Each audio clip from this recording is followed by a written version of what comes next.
నమస్తే, welcome to Telugu రాజ్యం. నేను మీరామ్.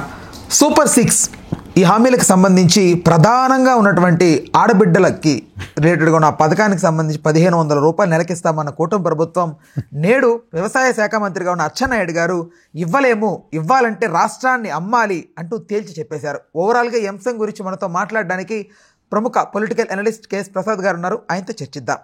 ప్రసాద్ గారు నమస్తే అండి. నమస్తే అండి. సార్, జగన్మోహన్ రెడ్డి గారు టెన్యూర్లో మోస్ట్ ఆఫ్ ది ఆడబిడ్డలందరూ ఆయన పక్షాన ఉన్నారు. అంటే మద్యాన్ని నిరోధించారనో లేకపోతే వాట్ ఎవర్ ఇట్ ఈస్ ఆయన ఇచ్చిన పథకాలకు ఉమెన్ బ్యాంక్ ఓట్ మొత్తం జగన్మోహన్ రెడ్డి గారికి కొంచెం అనుకూలంగా ఉండింది. ఒకే ఒక్క హామీ అనేది ఇటు స్లిప్ చేసింది. అదే ఈ హామీ, ఆడబిడ్డలకు 18 సంవత్సరాలు నిండిన వాళ్ళకి 1500 ఇస్తాం నెల అని. సో దీన్ని ఇప్పుడు వీళ్ళు స్కిప్ చేయడం జరిగింది. అసలు మీ పర్స్పెక్టివ్ ఏంటి ఈ విషయంలో? నిన్న ఇద్దరు క్యాబినెట్ మంత్రులు, ఒకళ్ళు అచ్చెన్నాయుడు గారు, ఇంకోళ్ళేమో నిమ్మల రామానాయుడు గారు, వీళ్ళు మాట్లాడిన మాటలు వింటే పెన్షన్ డబ్బులతో పోలవరం అదేనా? అదే ఆగండి. ఇప్పుడు మీరు ఒకటి గమనిస్తే, ఉదాహరణకి పవన్ కళ్యాణ్ లేదా లోకేష్ గారు ఇద్దరిలో ఎవరో ఒకరు ముఖ్యమంత్రి అయ్యారు అనుకోండి, అవగాహన రాహిత్యంతో అసలు ఏంటి తెలియక మాట్లాడారు అని అనుకోవచ్చు. ఇది ఎలక్షన్స్ ముందు ఇచ్చిన ప్రామిసెస్. గౌరవ ముఖ్యమంత్రి గారు చంద్రబాబు నాయుడు గారు అపార అనుభవం, ఇప్పటితో కలిపి 15 సంవత్సరాలు ముఖ్యమంత్రి అయిన. ఈ అచ్చెన్నాయుడు గారు, రామానాయుడు గారు చూసుకుంటే ఒక టాల్ లీడర్స్ దేర్ ఓన్ నియోజకవర్గాల్లో, ఆడ్ సర్కమ్స్టాన్సెస్లో కూడా గెలిచి వచ్చిన నాయకులు. గతంలో యనమల రామకృష్ణుడు 100 కోట్లు ఖజానాలో ఉన్నాయన్నాడు. తీరా చూస్తే 2,70,000 కోట్లు ఏమీ కాకుండా సంక్షేమ పథకాలు చేసిన గత ప్రభుత్వం. దానికి ధీటుగా అంటే 2,70,000 కోట్లు పథకాలు ఇస్తూ కూడా ఇంకా సూపర్ 6 అని యాడ్ చేసి ఇంట్లో ఉన్న వాళ్ళందరికీ ఇస్తామని చెప్తూ ఒక పథకానికి, అంటే రామానాయుడు గారి వెనకాతలో ఉన్న పిల్లలకి నీకు 15,000 నీకు 15,000 పిల్లలు చదువుకునే పిల్లలకి అమ్మ ఒడితో పాటు ధీటుగా తల్లికి వందనం అని చెప్తూ ఇంట్లో ఉన్న ఆడపిల్ల బుడ్డ పిల్లలను కూడా వెనక్కి పిలిచి నీకు 1500 నీకు 1500 నెలకి చొప్పున సంవత్సరానికి 18,000. ఏ ప్రాతిపదిక మీద చెప్పారు? 1,80,00,000 ఆడపిల్లలు ఉన్నారు ఇన్ బిట్వీన్ 18 to 59 years. ఇది కాక 60 years దాటిన వాళ్ళందరికీ పెన్షన్ ఇస్తారు కదా. అదే. సో ఈ ఓవరాల్ క్యాలిక్యులేషన్ మీద ఏ విధమైన అవగాహన లేకుండా 34,200 కోట్లు అవుతుందని చెప్తున్నారు. 34,200 కోట్లు జింబాబ్వే అయిపోయింది, శ్రీలంక అయిపోయిందని చెప్పినప్పుడు మీకు తెలీదా? ఓ పక్క అబద్ధాన్ని జస్టిఫై చేస్తూ ఇవాళ మీరు మాట్లాడుతున్న మాటలు, ఇప్పుడు గత అబద్ధాలు ఏవైతే ఉన్నాయో శ్రీలంక, జింబాబ్వే అని 1,84,500 కోట్ల అప్పు తీసుకొచ్చారు. ఇప్పటికి ఏం చేశారు? ఓ ఇన్ఫ్రాస్ట్రక్చర్ కట్టారా, లేకపోతే ఒక రోడ్లు అన్నీ వేసేసారా? 1 to 10 స్కేల్లో 3% 4% రోడ్లు వేసారు మీరు. పోనీ 1 yearలో నిమ్మల రామారెడ్డి గారు ఏంటి చెప్పారు? ఈ 34,200 లాంటిది ఉంటే ఏకంగా 5 పోలవరాలు గట్టి వచ్చట. సరేరా, లాస్ట్ ఇయర్ అయితే మీరు ఇవ్వలే కదా. ఆ 34,200తో పోలవరం ఎందుకు కంప్లీట్ చేయట్లే, ఇంక్లూడింగ్ ఆర్ఆర్ ప్యాకేజ్? ఆ 45 meters ఎత్తుతో మీరు కనుక మీ దగ్గర ఉన్న డబ్బులతో పోలవరం కంప్లీట్ చేస్తే, ఇంక్లూడింగ్ ఆర్ఆర్ ప్యాకేజ్ వెనకాతల ఏది ముంపు గ్రామాలన్నిటికీ కూడా డబ్బులు ఇచ్చేసుకున్నా, మీ దగ్గర ఈ 4 సంవత్సరాల డబ్బులతో బనకచర్లు మొదలెట్టండి. 2 సంవత్సరాలతో పర్యావరణ అనుమతులు ఆటోమేటిక్గా అన్నీ వస్తాయి. మొదట్లో ప్రాజెక్టులు మొదలెట్టిన తర్వాత కదా నాన్న తిప్పలు పడి పర్యావరణ అనుమతులు అన్నీ తీసుకొచ్చినాయి మనం. పోలవరం కూడా అదే జరిగింది కదా రాజశేఖర రెడ్డి గారి రాయంలో. పోలవరం మొదలెట్టిన తర్వాత అనుమతులు తీసుకొచ్చారు. అలా బనకచర్లు కూడా మొదలెట్టచ్చు కదా మీరు. కేవలం రామానాయుడు గారు మిమ్మల్ని అబద్ధాలు చెప్పడానికి ఒక బ్రాండ్ అంబాసిడర్గా తెలుగుదేశం వాడుకుంది ఎలక్షన్స్కి. దాన్ని క్లారిఫై చేయండి మీరు.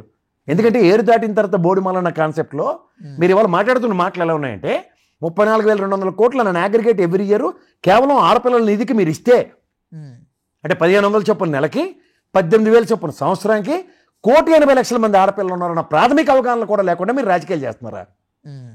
అంటే ఏం జరిగినా ఏం చేసినా చెల్లుబాటు అయిపోతుంది, మమ్మల్ని ఎవరు అడిగిన వాళ్ళు లేరన్న ఏకైక భరోసా.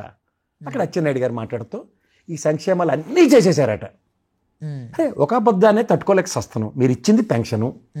మొన్న మీరు అమ్మఒడికి ధీటుగా తల్లికి వందనం అని చెప్పి 13,500 కోట్లు కావాల్సి వస్తే ఎన్ని కోట్లు ఇచ్చారండి? బడ్జెట్లో పెట్టింది 8,000 కోట్లు. 5,000 కోట్లు డెఫిషియన్సీ ఉంటో ఇంకా 37 లక్షల పిల్లలకి ఇవ్వని ఉదంతం ఉంటే మీ ఊరే కదా. అదే, అవును. స్కూల్ మీరు చదివిన స్కూల్లో పిల్లలు ఎవరికీ రాలేదు కదా. అవును, అవును. ఇలాంటి సబ్స్టాన్షియల్ ఎవిడెన్సెస్ ఉంటే ఏం మాడుతున్నారు? అచ్చెన్నాయుడు గారు, మీరు ఏమైనా నిన్న కాక మొన్న బొడ్డు కోస్తే రాజకీయాల్లోకి వచ్చారా? మీరు ఎప్పటి నుంచి రాజకీయాల్లో ఉన్నారు?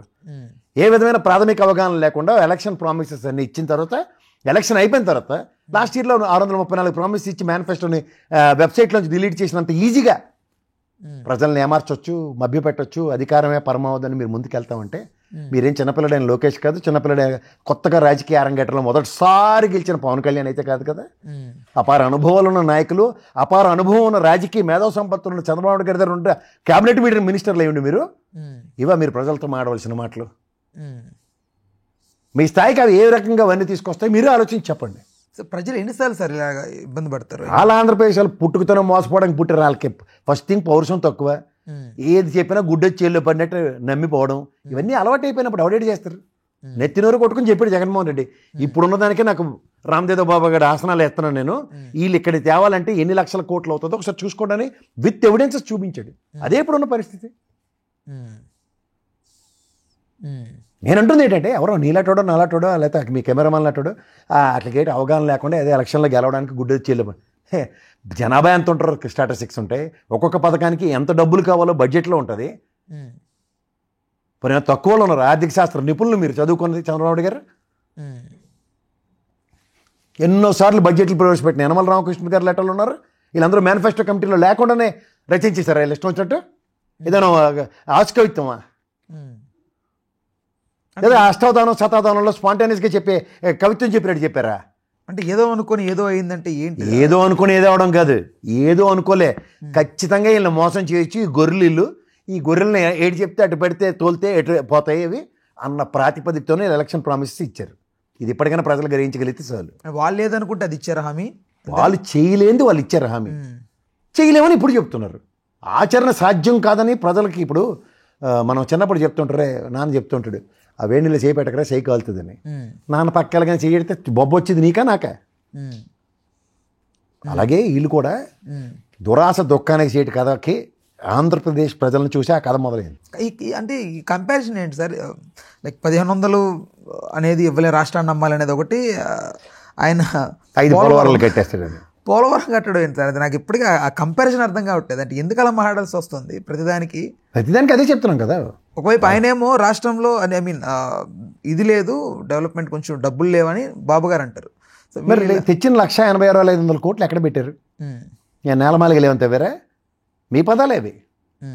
తాడేపల్లిలో నేలమాలిగలు అని చెప్తారు కదా, మీరు ఎక్కడ ఏ నేలమాలిగల్లో పెట్టారో చెప్పండి. రోడ్లు 10% అనుకుంటే 1 to 10 స్కేల్ అనుకుంటే 3 to 4 ఎన్ని రోడ్లు చూపించమంటారు? ఇంకా కంప్లీట్ కానివి, వేయలేనివి, గోతులతోనూ సస్తనవి. రాష్ట్రం అభివృద్ధి పదంలో పరుగులు పెడుతుంది అనుకున్న టైంలో అది మీరేనా గతంలో 14 నుంచి 19 13,500 కోట్లు ఇన్ఫ్రాస్ట్రక్చర్ ఖర్చు పెట్టారు. 19 నుంచి 24 దాకా 18,500 కోట్లు ఖర్చు పెట్టారు. మీరు ఈ ఇన్ఫ్రాస్ట్రక్చర్ ఈ సంవత్సరం 13 నెలల కాలంలో ఇది చేసాం అని ఒకటి చూపించండి. రాష్ట్రంలో సంపద సృష్టిస్తామని చెప్పారు. 6 నెలలు 8 నెలలు లెక్కలు అదే పాలసీని కంటిన్యూ చేస్తూ రాష్ట్ర ఎక్స్చెక్కర్కి ఎంత డబ్బులు వస్తాయో తెలిసి కూడా మీరు ప్రైవేట్ పరం చేశారు దాన్ని. ఇంకే ప్రాతిపదిక మీకు సంపద సృష్టిస్తారు చెప్పండి? ఇప్పుడు మార్గం సుగమం చేసి దాంట్లో ముందుకెళ్ళే దగ్గర మీరే మొల్లదారులు క్రియేట్ చేసుకుంటే ఎవడేటి చేస్తారు దానికి? కేవలం వ్యక్తిగత వ్యంజంట. జగన్మోహన్ రెడ్డి చేసినవి ఏమైనా తప్పని ప్రజలకు చెప్పాలి అని ఇప్పటిదాకా 13 నెలలు పీకారు, జీడిపాకం పీకినట్టు. పీక్కోండి ఇంకో 5 సంవత్సరాలు ఏముంది. తెగదాకా లాక్కూడదు అంటారు, అదే పని చేస్తున్నారు వాళ్ళు. తర్వాత ఏమవుతుందో చూద్దాం. హలో, తెలుగు రాజ్యం ఛానల్ చూస్తున్నారా?